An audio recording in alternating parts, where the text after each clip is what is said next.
Bonjour, bonjour, bienvenue dans cette nouvelle vidéo sur weformyou.fr où on continue notre formation sur Excel. Aujourd'hui, on va essayer d'expliquer le système des références relatives, des références absolues, des cellules nommées, des références mixtes, bref, comment recopier un calcul sereinement dans Excel.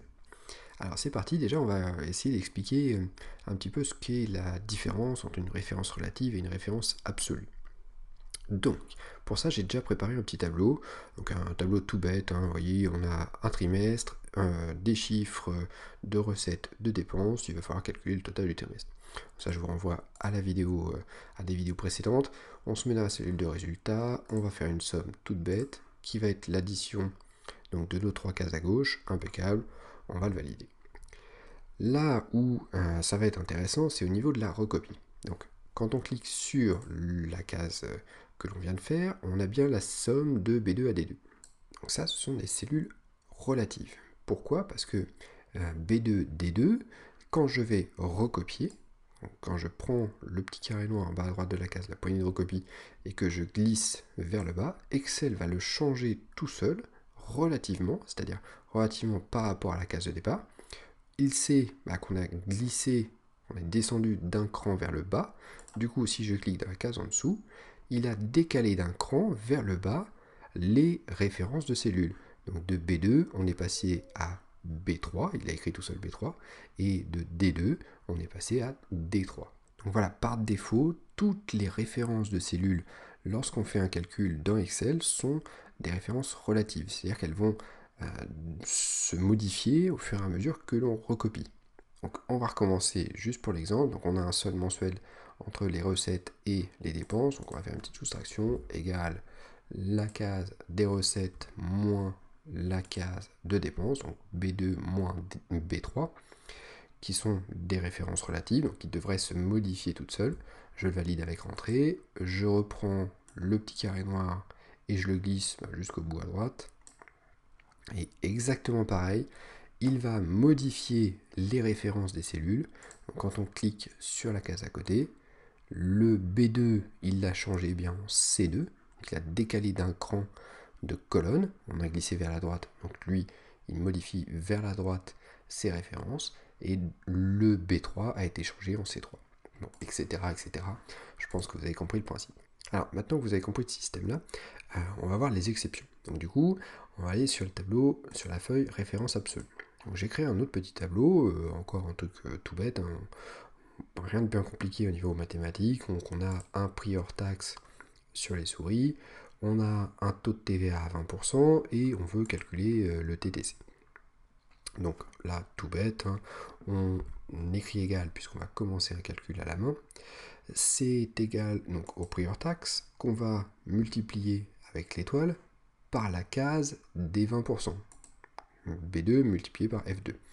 Si je fais la multiplication, alors déjà, juste pour que tout le monde soit d'accord, là je n'obtiens pas le TTC, hein, j'obtiens la TVA en réalité. Le hors-taxe multiplié par le taux de TVA, quand je fais rentrer, voilà, j'ai 1,60€ de TVA. Donc moi ce que je voulais c'était le TTC. Donc je reprends mon calcul, je reclique dans le FX pour terminer mon calcul, c'était pas fini. On a le hors-taxe multiplié par le taux de TVA, mais plus du coup le hors-taxe de départ. Comme la multiplication est prioritaire à l'addition, j'ai même pas besoin de faire des parenthèses, vraiment tout devrait bien fonctionner. Je valide avec entrée et j'ai bien les 8€ plus les 1,60€ de TVA. Alors là où ça va se compliquer, c'est au niveau de la recopie. Donc si je prends le petit carré, que je me dis, normalement ça devrait marcher pour tout le reste en dessous, et je descends, et quand je lâche, là on voit que ça ne marche pas du tout. C'est-à-dire que sur les cases en dessous, il n'additionne plus rien. D'accord? Comme s'il avait oublié complètement notre TVA. Et effectivement, il l'a un peu oublié, c'est-à-dire qu'il a fait comme à son habitude. Si je clique sur la deuxième case, qu'est-ce qu'il a fait? Il a dit, c'est que des références relatives tout ça. Donc, je descends d'un cran toutes mes références de cases. Donc de B2, on est passé à B3, donc le 800€, ça va, mais multiplié par la case F3. Et c'est là où il y a un problème, c'est que F3, c'est complètement vide, parce que il a descendu d'un cran, et du coup, il est complètement perdu. Donc, Voilà le problème, c'est que notre taux de TVA, lui, il ne bouge pas. En fait, il va falloir changer la référence de la TVA, la passer en absolu pour lui dire va tout le temps chercher la case F2, même si je descends. Par contre, les autres, là, tu as le droit de les changer. C'est-à-dire que les autres doivent rester relatives. Parce que des fois, on va calculer le prix des souris, des portables, ensuite des écrans. Donc on va devoir descendre les autres. D'accord? Donc, important, on va toujours modifier le calcul, le premier calcul, c'est le calcul de référence, celui qui va marcher en tout cas. Donc nous on sait que le premier il est bon, il fait 9,60 €, c'est le calcul de référence, c'est la première case qu'on a faite. Du coup qu'est-ce que je veux bloquer? Moi c'est la case F2. Donc dans mon calcul de référence, je vais aller cliquer sur la référence qui m'intéresse, donc moi c'est F2, donc je fais un petit clic entre le F et le 2, à peu près, hein. Et je vais appuyer sur la touche F4 de mon clavier. La touche F4, ça va me permettre de placer des dollars. D'accord? Donc les dollars, en fait, ça bloque simplement, c'est juste un petit code pour Excel. On va dire F2 va être bloqué. Et donc là, ça va bloquer complètement, c'est-à-dire que le dollar $F me bloque en fait la colonne F. Donc on saura qu'on doit rester dans la colonne F. Et le $2 me dit, ça bloque la ligne 2. Donc du coup, on sera obligé de rester dans la ligne 2 et dans la colonne F. Donc la case est entièrement bloquée. Bon, je le valide avec entrée pour l'instant. J'ai bien 9,60 € qui ne s'est pas modifié, tout marche encore. Mais maintenant, si je reprends ma case et que je la recopie par-dessus les autres, on voit bien que notre actualisation se fait bien. Et du coup, quand on clique, la case F2 est toujours répercutée dans tous les calculs. C'est une valeur absolue, elle ne changera jamais. Ça, c'est un point très très important à retenir. Petite astuce, moi ce que j'ai tendance à dire souvent, c'est que si vous faites un premier calcul dans Excel, que tout va bien, que tout marche, et que quand vous voyez que, si vous voyez que la recopie, ça ne fonctionne plus, là, ce qu'il faut se dire, c'est que c'est à peu près sûr, il y aura des dollars qui vont manquer.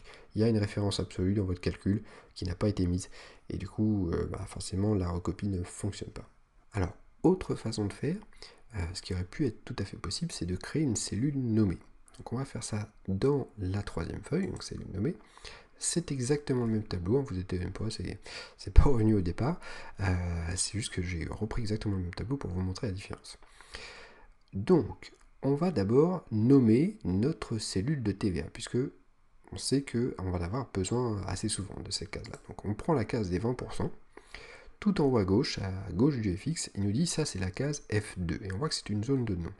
Quand je clique dessus, ça met la référence en bleu, et je vais pouvoir taper un nom à la place. Donc je vais dire ça c'est ma TVA.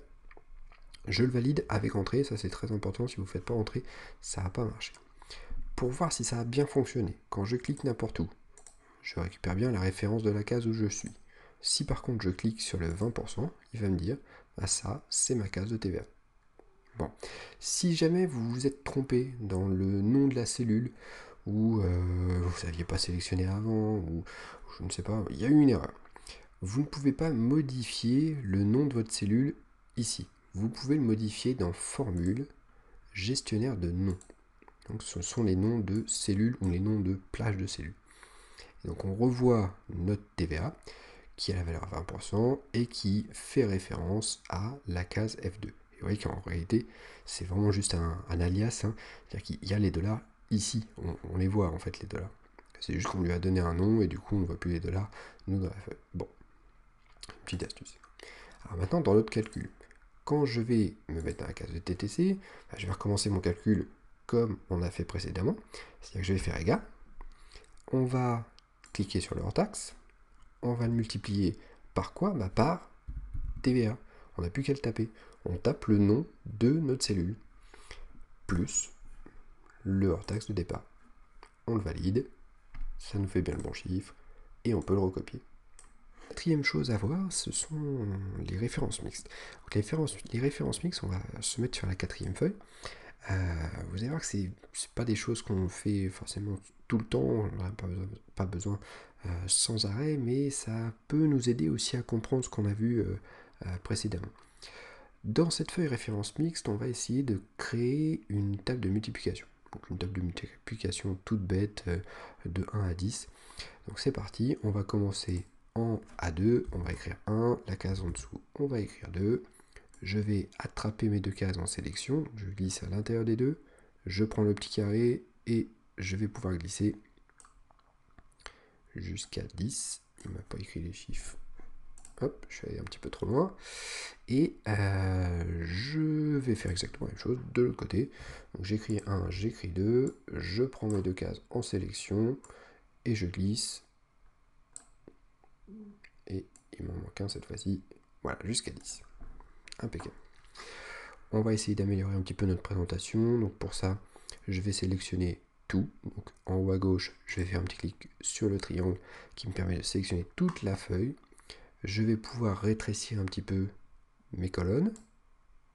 Quand j'ai tout sélectionné, si je rétrécis une colonne ou j'agrandis une colonne, elles sont toutes identiques. Et je vais faire exactement le sens inverse au niveau de mes lignes. C'est-à-dire je vais agrandir mes lignes. Voilà, impeccable. Ça ressemble un petit peu plus à un petit tableau. On va faire un coup de présentation. Hop, et des traits. Voilà, très bien. Je vais faire juste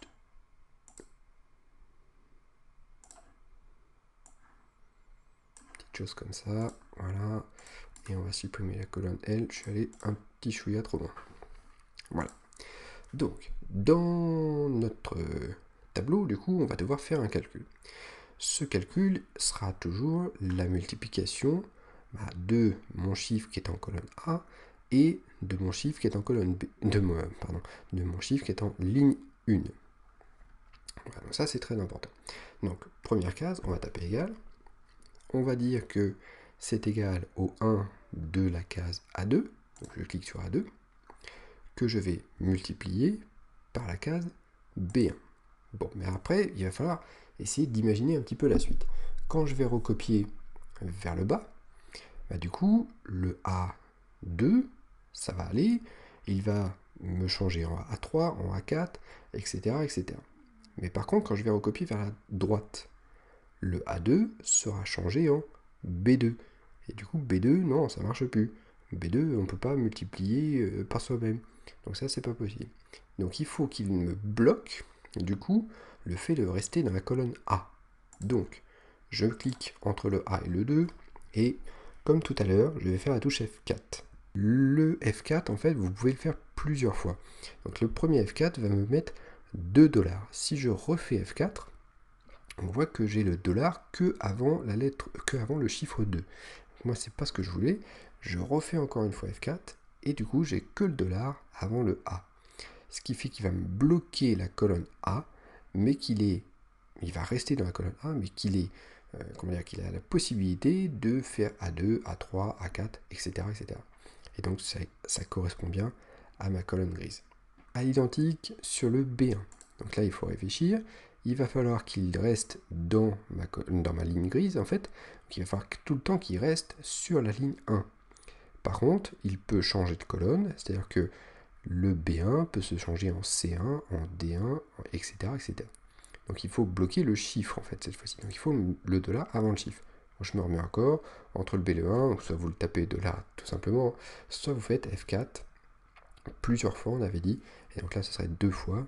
La première fois, il va mettre les 2 $. La deuxième fois, il va mettre que le dollar avant le chiffre. Et donc là, on est impeccable. Donc voilà une référence, ce qu'on appelle une référence mixte. C'est-à-dire que ça ne bloque soit que la ligne, ou soit que la colonne. Je valide avec entrée, et je vais pouvoir recopier dans tous les sens, donc vers la droite ou vers le bas. Et on a notre table de multiplication. Si je regarde bien, par exemple, la dernière case, le 10 multiplié par 10, quand je clique dessus, j'ai bien égal à dollar à 11, donc il est resté dans la colonne A, il est allé jusqu'à la ligne 11, et multiplié par K1, donc il est resté sur la ligne 1, mais il a pu aller jusqu'à la colonne K. Voilà, j'espère que ça vous a un petit peu éclairé sur les références absolues, les références mixtes, pourquoi pas aussi les cellules nommées. Je mettrai plein d'exercices sur le site weformyou.fr vous pouvez aller les télécharger sans aucun problème. Et puis sur ce, je vous souhaite une bonne journée et puis à bientôt pour une nouvelle vidéo.